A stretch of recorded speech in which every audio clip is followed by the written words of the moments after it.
But first up, some good news at long last from this Conservative government. You wouldn't know we've had a Conservative government for the last, check my notes, 13 years, but we actually have. But now Rishi Sunak has suggested a tiny hint of reality creeping in to one of the key planks of government policy. Yes, the net zero commitment by 2050. It is a policy that was always crazy. It was unachievable, it was undesirable, it was unaffordable, it would make us less secure on our energy, our economy would crumble, and it would make our lives less free. But hey, let's just vote it through after just, 90 minutes of debate in the Houses of Parliament. Well, Rishi Sunak has had a speech that was due to be given later this week, leaked last night, which suggests that he is actually going to row back on a number of those commitments. A delay on the ban on the sale of new petrol and diesel cars that was due to come in 2030, just 7 years away, is now going to be delayed to 2035, bringing it in line with what the EU have done.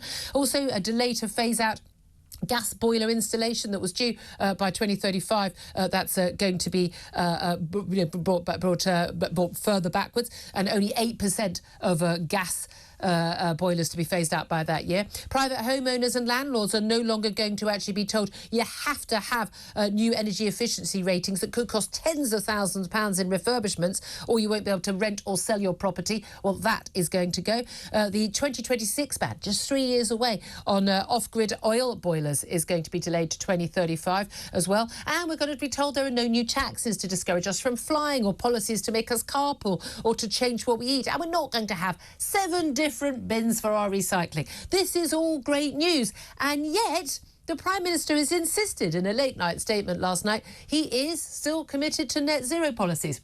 Those policies, well, the commitment was not achievable even if he'd done all of those things on that timetable. It was still going to involve trillions of pounds of public money being spent, our lives getting harder and more expensive and more limited, and we still weren't going to achieve those 2050 targets. And yet he says he's still going to do it, but he's going to do it without any of those measures.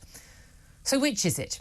Are we going to do it or aren't we going to do it? Any politician who tells you they are committed to net zero and that your life isn't going to be made harder, more expensive and less free is telling you a big, fat lie. Now, maybe politicians are lying to themselves as well as to us. I don't know. Most of them haven't got an absolute clue about what they're talking about when it comes to energy policy in this country.